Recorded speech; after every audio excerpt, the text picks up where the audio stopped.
Après avoir été condamnés par les Nations Unies et l'Union européenne, les militaires qui gouvernent le Soudan depuis la chute du président Omar el-Béchir ont appelé à des élections dans un délai de 9 mois.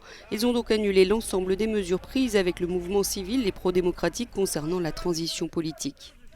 Au moins 35 personnes ont été tuées lundi lorsque les forces de sécurité ont mis fin au sit-in des manifestants devant le QG de l'armée après 6 mois d'occupation.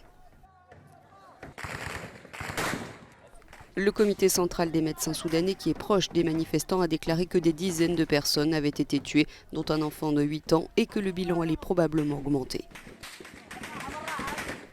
Dans une déclaration lue à la télévision nationale, le Conseil militaire a fait savoir sa tristesse pour l'escalade des événements, affirmant que l'opération avait visé les fauteurs de troubles et les petits criminels.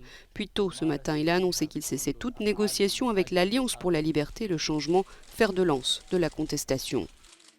Ces violences ont anéanti les espoirs d'une transition pacifique entre l'ALC et le Conseil militaire qui dirige le Soudan depuis le renversement du président Omar el-Béchir en avril dernier.